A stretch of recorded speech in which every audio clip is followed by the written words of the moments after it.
أعوذ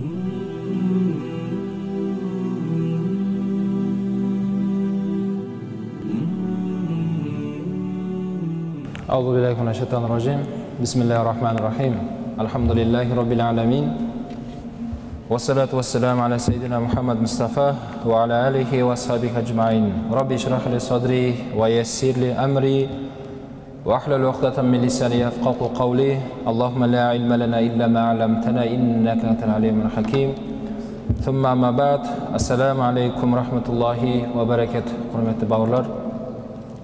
Алла субхана ва тағала алыстан жақыннан келген баршаларымыздың қадамдарымызды сауаптан жазып, білімге деген ниеттерімізді Алла тағала қабыл алсын. Алла субхана ва тағала отырысымызды берекелді, қайырлы мәжіліс отырысынан болды нәсіп етсін. Баршамыз пайдалы білім алып, алған білімізге амал етімізді иншалла баршамызға нәсіп етсін Алла субхана ва тағала. Біздер өткенде Пайғамбар алейхиссаламның қасиетті Шахр Рабил Ауал айы қасиетті айына байланысты Шамаил Мұхаммадия кітапты қойған болатынбыз. Бірақ ол дәрісіміз енді Алла қаласа келесі сол бір күнде жалғасын таба береді. Біздер оның алдындағы дәрісімізді қайтадан жалғастырайық. Үлкен имам Хаджар ибн Асқалани рахмахуллахтың Аль-Мунаббихат деген кітабы бойынша біздер дәріс өткен болатынбыз. Бұл кітаптың ерекшелігін әуелде айтқан болатынбыз. Бірден бастап 10-ға дейін мәселе қаралады. Сол 10-шы мәселеде өткен дәрісте тоқтаған болатынбыз. Бүгін сол 10 мәселені жалғастырамыз иншалла. Қала ба'дул хукама, кейбір ғұламалар былай деп жеткізеді дейді. Ашру хисалин юбғидухуллаху субхана ва тағала бин ашри анфусин. Алла субхана ва тағала мына 10 мәселені 10 түрлі адамдардан алыстатып қояды. 10 түрлі мәселені Алла субхана ва тағала кейбір адамдардан алып қояды дейді. Не нәрсе? Ал-бухлу минал агния.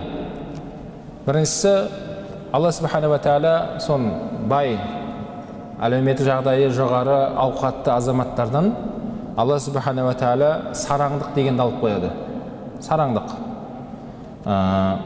Бәріне топырақ шашуға болмайды, құрметті бауырлар. Жалпы әлемде көпшілік байлар қайырымды келеді. Сараң келмейді.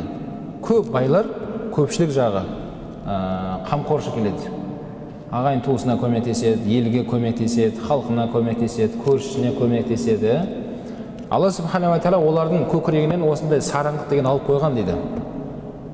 Кей адамдар сол нәпсіге беріліп, сәл бір сараңдық жолды ұстанғаны болмаса, жалпы бай адамдар Алла субхана ва тағала оларға жомарттық деген қасиет беріп қойған дейді. Енді өткен дәрісіміз айтқан болатынымыз, екі түрлі бай бар. Бір байлар бар, шынымен Құдайдың бергені оған. Шынымен олар сондай бай. Олардың тағдырлары солай жазылған. Екінші бай сымақтар бар, бай емес олар. Бірақ байлардың кебін кигісі келеді. Солар секілді жүргілері келеді, солар секілді өмірді осылай өткізгісі келеді. Мына жердегі айтып атқан байлар бұл кәдімгідей Алланың берген тағдырларына сондай жазылған нығметі көп адамдар. Олардың бойларынан Алла тағала нені алып қойған дейді? Сараңдық деген нәрсені. Екіншісі ол кейбір минал фуқара, екіншісі пақыр, міскін адамдардан тәкаппарлық деген алып тастаған. Көбінесе жалпы көпшілік жағын алатын болса, кедей адамдар тәкаппар келмейді. Ешқандай жағдай жоқ адамның көшеде тәкаппарлы болып, біреумен ерегісіп, төбелесіп, жағастасып тұрған көрмейсіз. Сөздерімен де, ісімен де бірден байқалады, ол адам қарапайым, өзін төмен ұстап атқан байқалып қалады. Өйткені Алла субхана ва тағала олардың көкірегінен осындай тәкаппарлық деген жаман сипат алып қойған дейді. Олардың бойында ондай жоқ. Болатын болса, онда Құдайдың ұрғаны. Өткен басқа риуаятта келеді, ең жаман сипаттардың бірі болып келетінің ішінде тәкаппар кедей жаман болып келеді. Сол жаман баптың ішінде. Мына жерде айтып жатқан мәселе жалпы көпшілік жағын алған кезде. Көпшілік жағын алған кезде қарапайым, әлеуметтік жағдайы төмендеу отбасылар жалпы қарапайым келеді. Тәкаппар деген оларда болмайды дейді. Одан кейінгі мәселе, мұна білім иелері, ғұламалардан біреуден дәмету, сұрау деген нәрсе Алла тағала алып қойған. Ешқандай ғұламалар біреуге тіленші болып жүрмейді Құдай сақтасын. Ашып отырса да, бірақ ешкімге қолын жайып нан сұрамайды. Алла субхана ва тағала олардың көкірегіне сондай бір тойымдық беріп қойған, Альхамдулилля дейді. Білімге тойып жатыр, тақуалыққа тойып жатыр. Мына өмірдің қысқа екенін түсінеді. Пайғамбар алейхиссалам өзі сондай болған. Бәріміздің үлкен ұстазымыз ол пайғамбар алейхиссалам. Демек, ешқандай ғұламалар жоқ екен, тіленші болып садақа сұрап біреуден, үміт етіп, дәметіп біреуден. Осындай болса екен, мынау сөйте салса екен деген нәрсе болмайды ғұламаларда, білім иелерінде. Егер ол білімді адам болса, ал білімсіз болса, онда ол дәметеді. Мына кісіден бір нәрсе дәметіп тұрады, мына кісіден екінші нәрсені дәметіп тұрады, та біреуден бір нәрсені сұрақсы келіп тұрады. Ол адам демек білімді емес. Шынымен ол білімді адам болса, ондағы бармайды. Одан кейінгі мәселе уақиллатул хая минан ниса. Жалпы көбінесе ұялу деген әйел адамдарда ол аз келеді. Әйел адамдарда. Сол үшін әйел адамдар тәрбиелеңдіреді пайғамбар алейхиссалам, олар тастап қоймаңдар, олардың білімін көтеріңдер, тақуалықтарын шыңдаңдар. Ұялу бауырлар иманнан, сол иманды қыз балаларға үйрететін болса, әйел балалар, қыз балалар ұялатын болса, ол болашақ өте жарқын болады. Өйткені қазақта бір жақсы сөз бар, қанатты ер азамат бұзылса, отбасы бұзылады.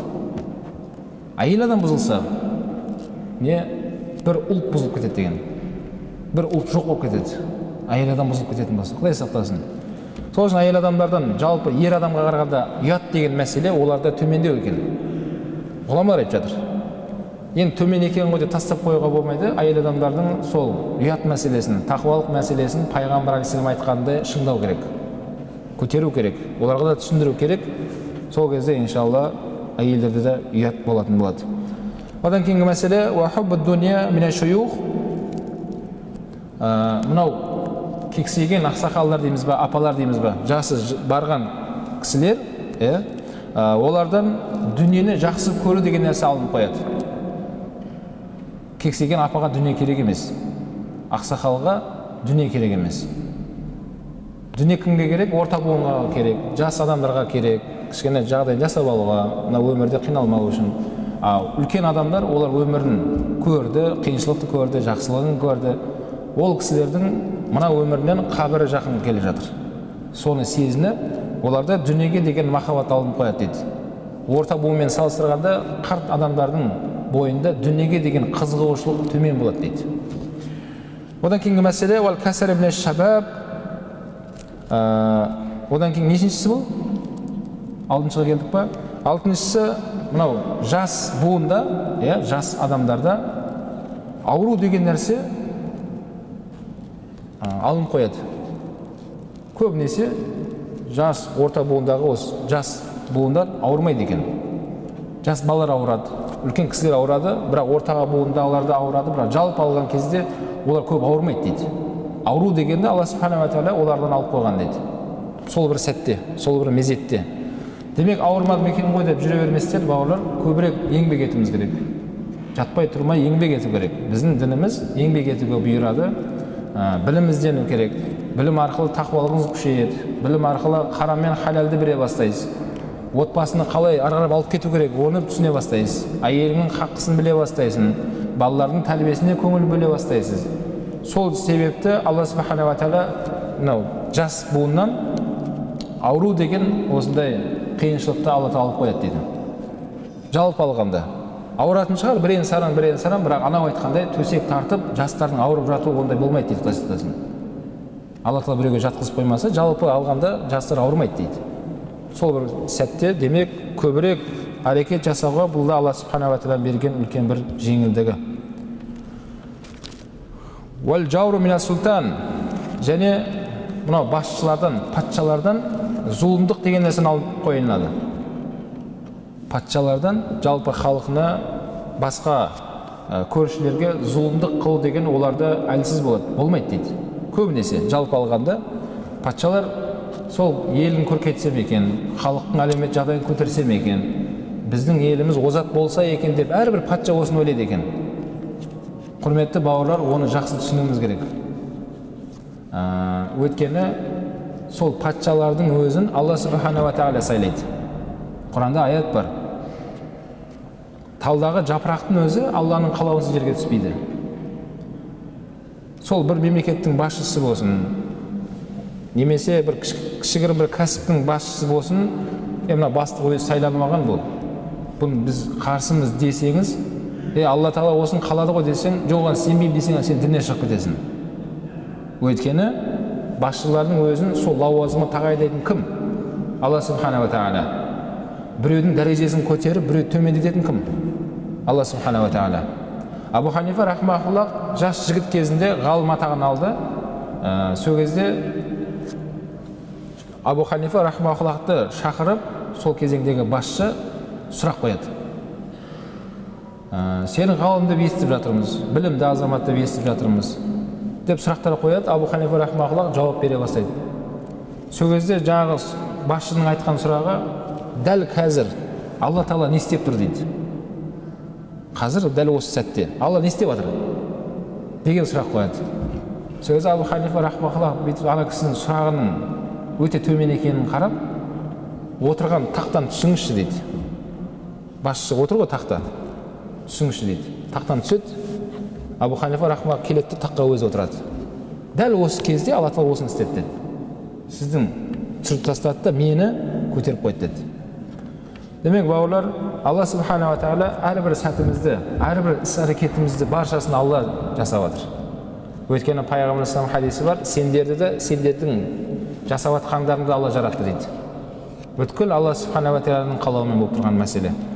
Сол сұлтандар, сол басшыларды, бауырлар, оларды тек қана қолдауымыз керек екен, олар жайында тек қана жақсы пікірде болу керек, жақсы сөз айты. Өйткені не деп жатыр? Сұлтан басшылардан зұлымдық деген нәрсені алып қояды Алла Тағала. Оның ойында жатса тұрса бір жақсылық істесем екен, жатсам тұрсам сол көркейтсем екен деп жатқан амалдарын сіздер мияқта отырып алып, не ғайбаттап, ондай пікір салуға болмайды. Өйткені жанында жүрген жоқсың ғой оны не ойлап жатқанда біліп тұрған жоқсың. Міне ғұламалар осындай ескертпелі айтады дейді. Одан кейінгі мәселе ол жубну минал ғуза. Мына әскердегі сарбаздың бойынан қорқыныш, қорқақ деген сипат алып тастайды екен. Кез келген сарбаз, әскер майданында болсын, жалпы отанды қорғау майданында болсын, сол сарбаз болмай тұрған кезде мүмкін қорқақ шығар. Қараңғыдан қорқатын шығар, көлеңкесінен қорқатын шығар. Бірақ сарбаз болған сәттен бастап, оның бойынан Алла Субхана ва Тағала нені алып қояды дейді? Қорқыныш деген. Ол кәдімгі батыр сезінеді. Оның бойына батырлық, батылдықты Алла береді екен. Одан кейінгі мәселе, уәл-уджу минал зухад, тақуа кісілердің бойынан ғажаптану деген нәрсені алып қояды Алла Тағала.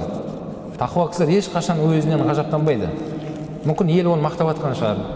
Ой, мына тақуа жігіт екен, ақылды кісі екен, білімді адам екен, ондай екен деп көп сөздер айтуы мүмкін. Бірақ бұл адам тақуа кісі ешқашан ол адамдардың айтқанымен келіспейді. Тек қана өзін төмен санайды. Алла, мен кешір, мен ондай емеспін.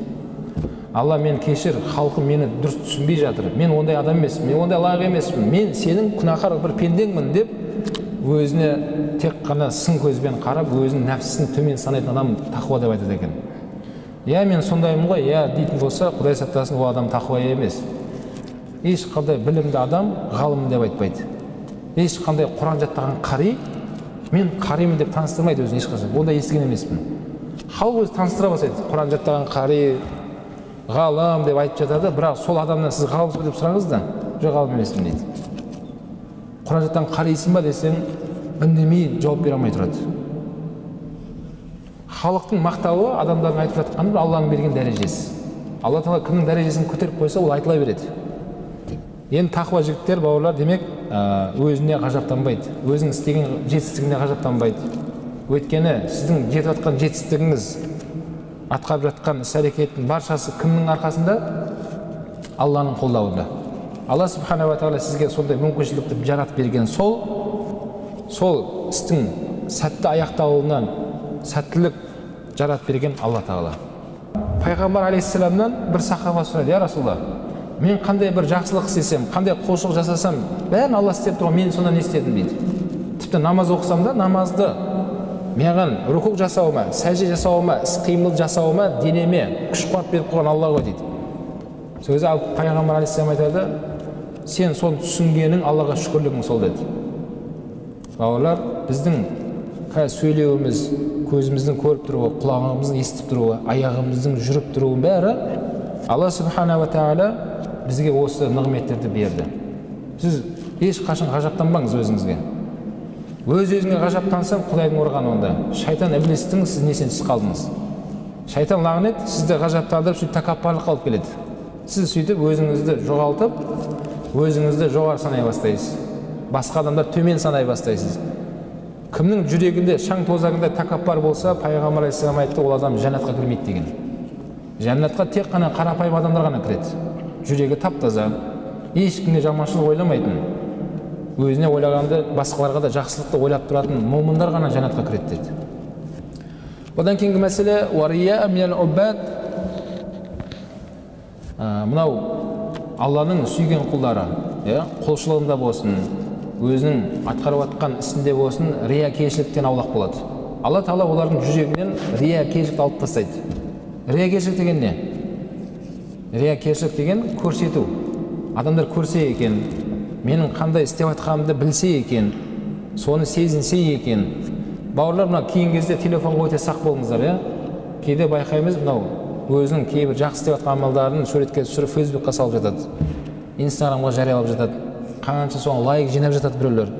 Кейбіреулер соған лайк сұрап жатады, лайк басып қойыңыздар деп қояды, Қалай екен менесін деген. Бауырлар, осындайдан аулақ болу керек. Егер ғибрат үшін істеліп жатқан болса, онда біреу арқылы өздері шығара береді адамдар, бірақ сондай болса екен деп істетілмейді.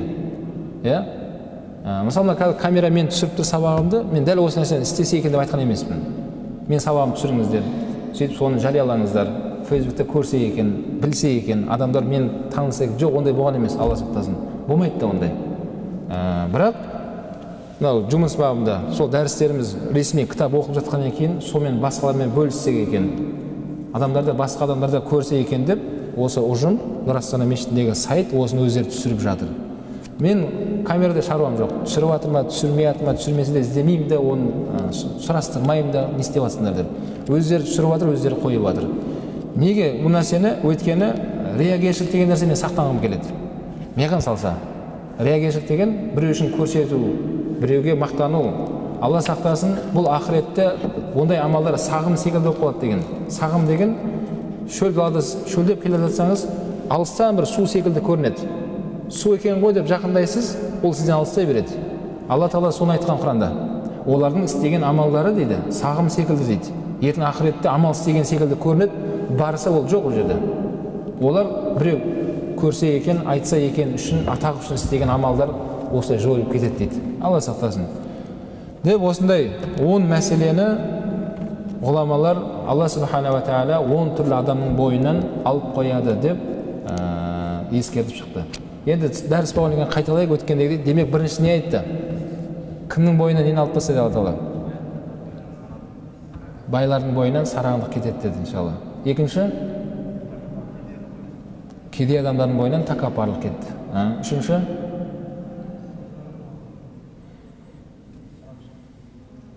Үшінші, не?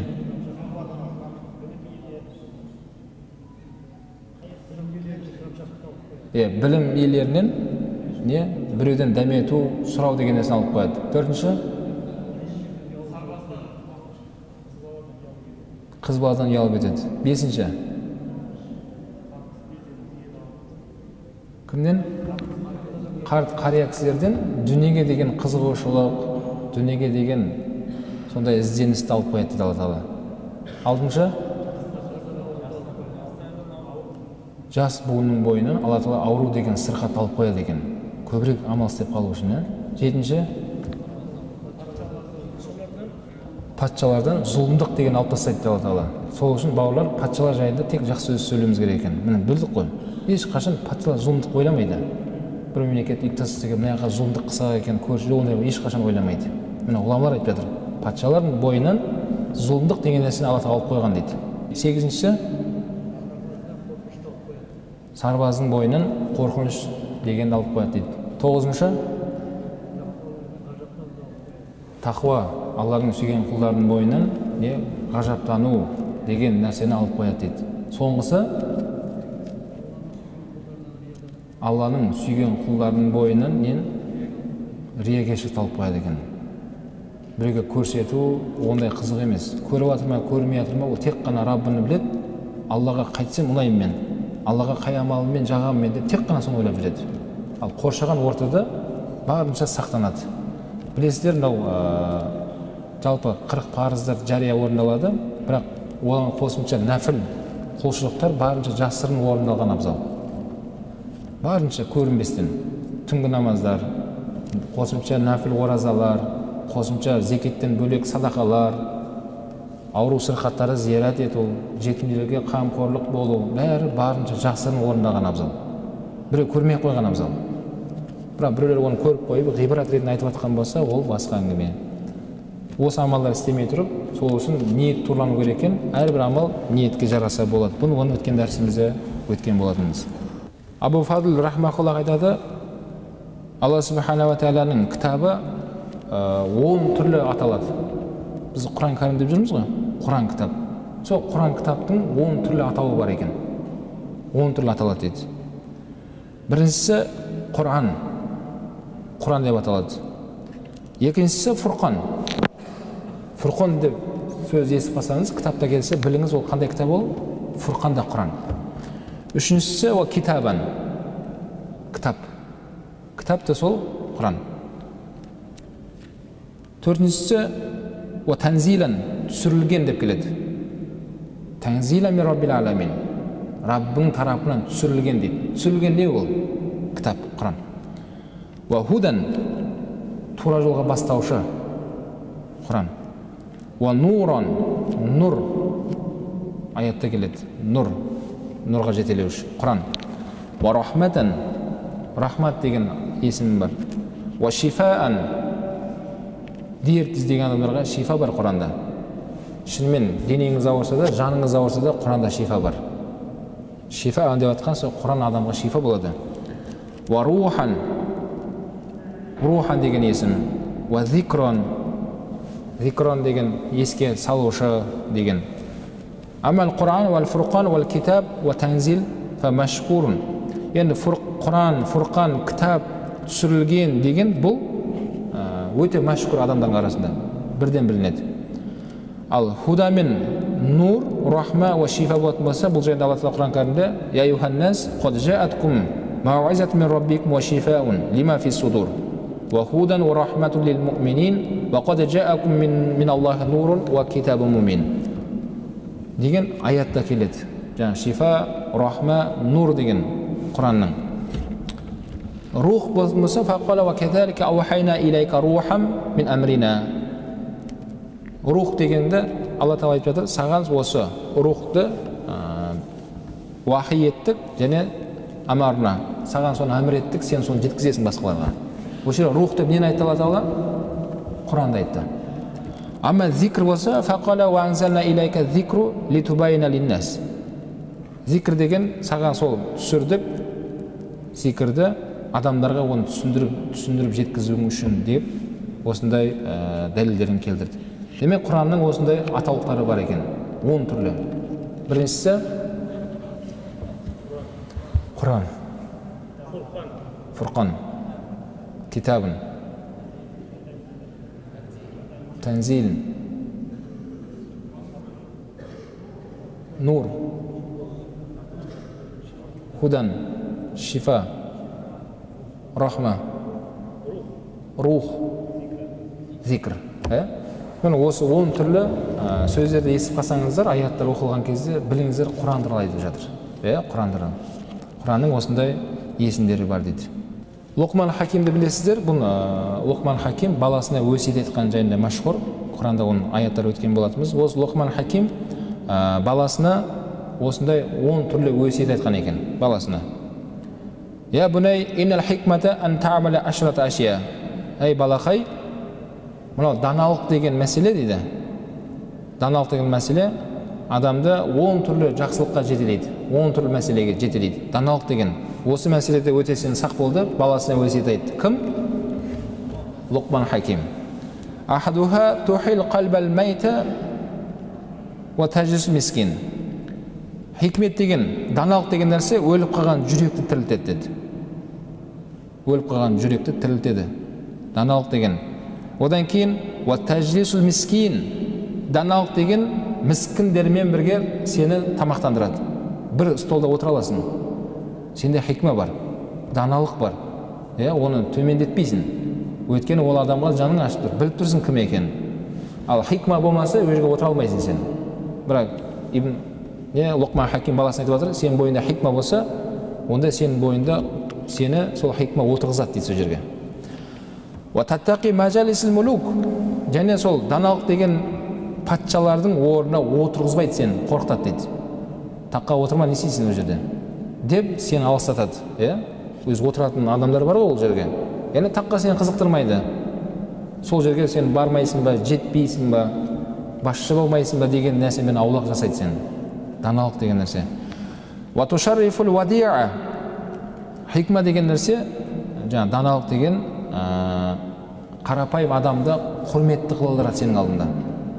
Қарапайым шығар, бірақ сен оның бойындағы қасиетін көріп тұрасың. Ол жай адам емес, өте ақылды адам, тақуалығы бар, Құдайдан қорқады. Сол қарапайым болса да тушрифил вадиа. Даналық деген бойыңдағы қасиет сол адамды сені құрмет қылуға алып барады дейді. Сен оны құрмет жасайсың оған бар. Ва тухаррирул абид, және құлды азат етеді дейді. Енді қазір Аллаға шүкір, құл деген заман біздің жалпы қазір өмірде жоқ, Аллаға шүкір. Бірақ әуелде ондай болған, құл замандар болған. Сол кезде Лұқман Хаким айтқан екен, демек кімнің бойында даналық болса, ол құл азат етеді. Құл деген өте қымбат тұрады. Бір адамның құны 100 теңге тұрады маған. Соны апарып, адамдар ақшасын салып, біреуді азат ету өте үлкен сауап. Онда сол бойында хикма, даналық бар адамдар ғана істей алады дейді. Ва туил ғариба, және бейтаныс болған адамға көмектестіреді сені. Елдің бәрі мына кім деп айналып өтіп жатса, сен барып сәлем беріп, аға қош келдіңіз, сырттан келген секілдісіз қой, мына жерде білмей жатқан секілдісіз қой деп танысып көмектескісі келіп тұрады. Оны сол көмектестіріп жатқан не нәрсе ол дейді? Хикма дейді. Даналық. Ол ақылды жігіт, тақуа, бәрі соның хикма ішінде тұрады. Ва туғнил фақир. Хикма, даналық деген нәрсе кедей адамның өзін бай қылып қояды. Жүрегі тып-тыныш, альхамдулилlah, жүрегімде иманым бар, 5 уақыт намазым бар. Әйтеуір біреуден ілгері, біреуден кейін өтіп жатырмын ғой деп, кәдімгі байлар секілді жүреді. Қарны тойып тамақ жемесе де, бірақ рухани бай. Оны рухани бағып тұрған не ол? Даналық дейді, хикма. Ва тазиду ли ахл шараф шарафан. Және мынау құрметті адамдарды, сол құрметке лайық болған адамдарды құрметтеу жағы да осы хикма болған адамдарда өте жоғары деңгейде болады. Кімді қалай сыйлау керек екенін біледі, әркім өзінің дәрежесіне қарап біледі. Бұл да кімнің бойында даналық болса ғана соны істей алады екен. Ал даналық болмаған адамдар оны істей алмайды. Мынау Машғұр Жүсіп ағамыз 20 жасында Абай атамыздың алдына барған екен. Сөзі Абай атамыз айтқан екен, Алла қайда, шайтан қайда. Сөзді Машғұр Жүсіп ағамыз жас қой. Абай атамыз айтқан екен, Алла мен жүрегімде, шайтан сіздің тіліңізде деп айтқан. Сөзі Абай атамыз соны қатты құрмет етіп, жас бала болса да қатты қызмет жасатқан екен. Өйткені оның баланың бойындағы білімді мен көріп тұрмын деген. Оның жасына қарама дейді. Сөйтіп қазақта айтады, не? 7 жастағы бала келсе де 70-тегі ақсақал сәлем береді дейді. Неге? Өйткені ол 7 жастағы бала болғанымен ол білімді болуы мүмкін, қари болуы мүмкін, Соны хикмасы бар адамдар ғана оны көре алады дейді. Қалған адамдар көре алмауы мүмкін оны. Бұлай түрде жассың ғой деп нетуі мүмкін, бірақ бойында даналығы бар адамдар ғана осындай қасиеттерді көре алады дейді. Вали сайди судадар вахир афдал минал мал. Және даналық болған адам басшы болады дейді. Басшы. Демек, бауырлар, басшы болды жай нәрсе емес екен. Бұл да Алланың берген сыйы, нығметі, әрі ол сынақ, соған жауапкершілік. Жай адам басшы болмайды екен. Демек, дана адам басшы болады. Дана. Басқа адамдар бір-ақ нәрсені ойлап тұрса, ол басшылық 10 нәрсені ойлап тұрады. Мына жағынан да қарай алады, мына жағынан да қарай алады. Лұқман Хаким баласына айтып жатыр, демек, бойыңда сенде даналық болса, сен басшы боласың дейді. Басшысың ба, демек, сенің бойыңда бір сондай хикма деген даналық болады дейді. Ва хирзу минал хауф ва уддату минал харб. Және даналық болған адамның бойында қорқыныш, үрей деген нәрсе болмайды екен. Ол тек қана Алладан қорқады. Иә? Біреулер қазір кризистен қорқып жатқандар бар. Не болады, тағы доллар көтерейін деп жатқандар бар қазір. Естіп жатырық. Не бір сөздер бар. Момын адам, хикматы бар, жүрегінде иманы бар адам одан қорқпайды. Доллардан жоқ болып кетпейді. Аспан ойылып түспейді. Иман келтірдік тағдырға. Қанша өмір сүретінімізді, қанша осы Алланың жер бетінде жерді басып жүретін бәріне иман келтірдік. Иман келтіргеннен кейін тағдырға ондай үрейге салынып керек емес. Болады нәрсе болады, болмайтын нәрсе мың жер айтса да болмайды. Сол үшін біз Алла Тағалаға тәуекел қылып өмір сүргеннен кейін адал кәсіппен айналысып, Аллаға тәуекел жасап кете беру керек. Бос сөзге еріп, ондай болады екен, бұндай екен деп үрей болатын болса, ол адамның бойында хикмат жоқ адам. Дана, ақылды адам ешқашан ондай сыңсу сөзге ермейді ешқашан. Шаруаны істей беру керек, Аллаға тәуекел. Қазақта жақсы сөз бар, бұдан да жаман күнде тойға барғанбыз дейді. Иә, алхамдулилля, не? Алла бергеннен таңбасын деп, момын адам Аллаға тәуекел жасап кете береді. وعدة من الحرب وبداعة حين يربح وهي شفيعة حين يعتريه الحول وهي دليل حين ينتهي به اليقين إلى النفس. Және сонымен бірге яқин, сенім, Аллаға деген сенім, Аллаға деген тәуекел, хикма бойған адамның бойында өте үлкен деңгейде болады екен. Тек қана ол тәуекел Аллаға жасайды. Үйден шыққан кезде бисмиллахир-рахманир-рахим деп шығыңыздар, таңертең жұмысқа шыққанда Аллаға тәуекел жасап шығайық үйден. Алла бүгінгі күнді қайырлы ет. Мен саған ғана тәуекел етемін, саған ғана жалбарынам. Сен маған көмектес. Бүгінгі жұмысыма жеңілдік бер маған. Егер бәрі ойдадай болса, я Алла, саған кешке бір иншалла шүкір намаз оқимын деп нәзір атап қоюға да болады. Шариғатта нәзір намаз бар. Бір қиыншылықта жүрген болсаңыз, я Алла, осы қиыншылықтан құтылсам, сен үшін деп 3 күн ораза ұстаймын. Немесе түнде қиям ләйлде тұрамын сен үшін. Маған осыған көмектесші деп нәзір атауға болады шариғатта, Алла Тағала сізге көмектеседі. Бірақ оны сол тығырықтан шығып кеткен екен, есінен шығып кетпесін, шығып алғаннан кейін түк болмағандай қолымыз қалтаға салып алып жіберуге болмайды. Жоқ, нәзір атағаннан кейін оны орындау керек. Вахия сутратун хина ла ястуруху сауп, және адамның бойындағы киім секілді бұл нәпсінді тәрбиелеу деген нәрсе осы хикмасы бар адамдарда өте жоғары болады екен. Бәріміздің нәпсіміз бар. Сол нәпсіні тәрбиелеу жеңіл болады екен, кімнің бойында даналық болса. Даналық болады кімде, егер білімді болсақ иншалла. Деп осындай мәселелерді ғұламалар тізіп жеткізіп берді. Одан кейінгі мәселе янбағи лил ақил, енді кейбір ғұламалар айтады, мына ол мәселеге байланысты мәселе кейінгі. Әр қайсымызға міндет болып есептеледі, изе тәуба, біздер тәуба жасап жүрміз керек. Тәубасына келген адамға мынандай 10 түрлі мәселені орындау енді өзіме міндет деп есептеуіміз керек екен. Бауырлар, тәубаға келу бұл әрбір момын мұсылманға берілген міндетіміз. Құран кәрімде Алла айтады: "Ей момындар, тәуба қылыңдар бәрің" дейді. "Тубу илаллахи жамиан" дейді.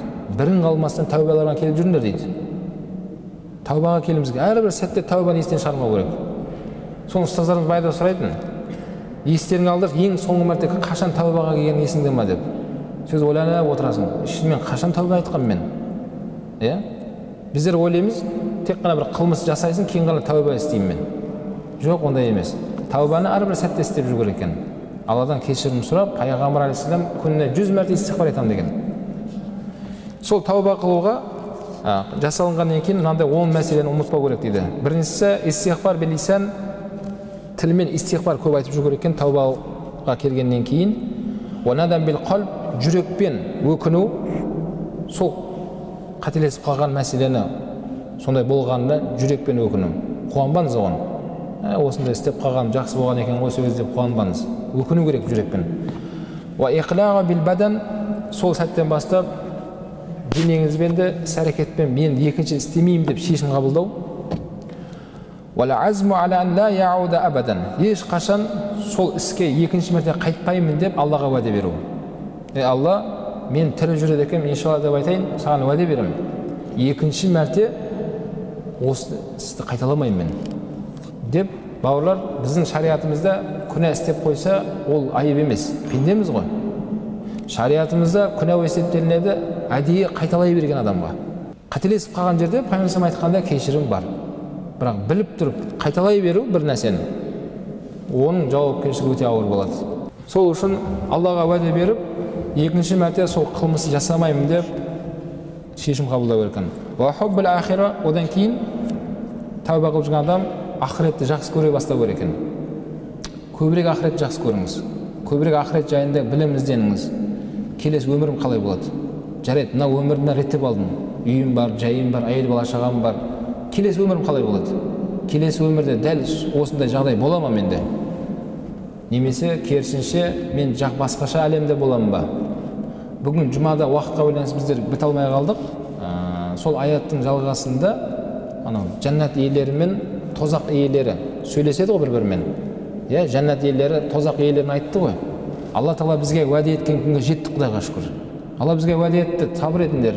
Алла Тағала сабыр қылушылармен бірге. Ешқашан Алладан үміттерін үзбеңдер. Алланың бұйырған орындай берді біз амал жасадық.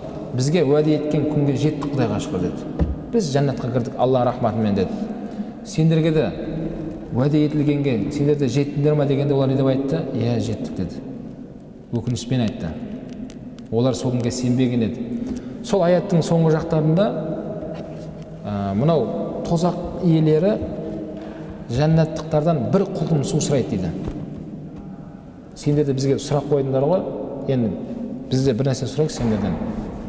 Не десе, бір құлтым су берсіңдерші бізге деп су сұрайды дейді. Құдайдың қара суы дейміз ғой, қонақ келген кезде қара сумен шапсамайсыз ғой. Бірақ сол тозақ иелері сол бір құлтым су олар үшін ең үлкен дәреже есептелінеді. Сол кезде жәннат иелері айтады екен, беретін қой біздің қолымызда болса. Бірақ ол сендерге харам ғой, бере алмаймыз деп айтады дейді. Сол кезде оларға шөлдеріңдер ме деп періштелер дейді. Періштелер. Оларға сондай ыдыстармен Құдай сақтасын, заққумның суларын алып келеді дейді. Олар қатты шөлдеген, су келді ғой деп, сол ыдыспен жақындаған кезде ішу былай тұрсын, жақындаған кезде беттері күйіп түсіп қалады дейді ыстығынан. Бірақ періштелер соны ішкізеді соған. Оны ішкен кезде бүткіл несін ішінен тесіп бірақ шығатын, сондай Құдай сақтасын енді. Бірақ онымен ешкім жерде өле алмайды, ешкім жоқ болып кете алмайды дейді. Бауырлар, демек ақыретті жақсы көру тәуба қылған адамға көбірек керек екен. Келесі өмірді көбірек ойлау керек. Ақырет еске салатын ол қай жер? Ол қабір, бейіт. Пайғамбарымыз айтқандай, сіздер бейітке баруды әдетке айналдырыңыздар. Ақырет еске салады деді. Умраға барыңыз, қажылыққа барыңыз, ақырет есіңізге салады. Қажылықта жүрген кезде адамның бәрі бірдей киініп алған, ол жерде байы да бар, кедейі де бар, патша да бар, қосшы да бар, бәрі бар. Бәрі шаштарын алдырып тастаған, бәрі аппақ киініп алған, кімнің кім екенін танымайсың. Ақырет есіңізге салады. Ва бұғды дүния, және тәуба қылып жүрген адам мына дүниеге деген жақсы махаббатын әлсіретсін дейді. Тәубаға келген адам дүниеге деген махаббат әлсіреу керек. Ол деген сөз, бауырлар, дұрыс түсінейік, жұмыс істеме деп жатқан жоқ, жатып ұйықта деп жатқан жоқ. Жұмыс істеу керек, адал кәсіпті өндіру керек, дамыту керек. Бірақ сол істеп жатқан өндірісіміз, табысымыз жүрекке кіріп кетпеу керек. Қолымызда тұрсын. Қолда тұрған нәрсені біреумен бөлісуде жеңіл болады. Ал жүрекке кіріп кетсе, ол шығуы қиын болады. Ва қиллатул калам, және тәуба қылған адамға міндет болады сөзді азайтсын дейді. Сөз. Істі көбейтейік. Сөз көп сөйлеу, пайғамбар айтқандай, көп сөйлеген адам көп қателеседі дейді. Көп қателескен адам көп күнә істеп қояды. Көп күнә істеген адам тозаққа барады дейді.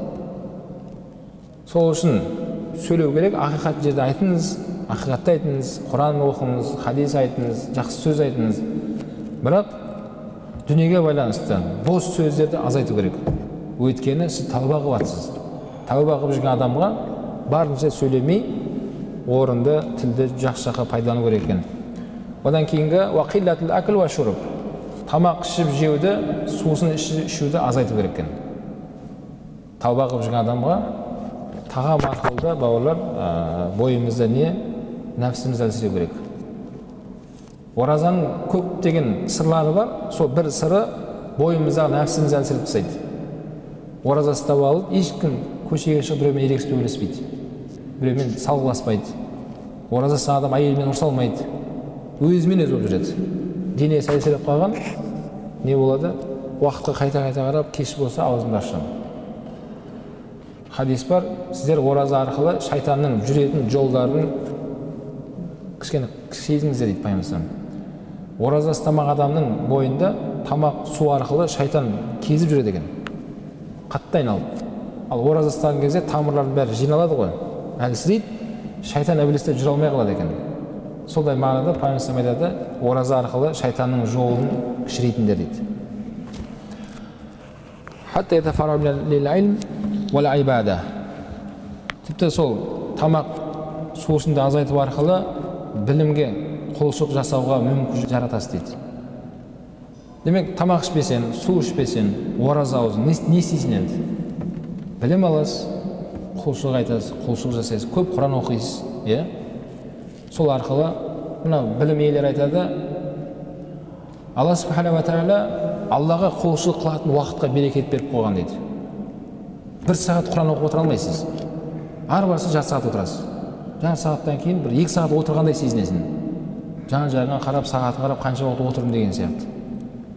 Ал бір сағат дүниеге байланысты сіз ол тез өтіп кетеді. Бір киноның өзі 2 сағат көресіз. Соның өзі бір 20 минут көрген секілді сезінесің дейді. Тез өтіп кеткен секілді болады, дүниеге байланысты.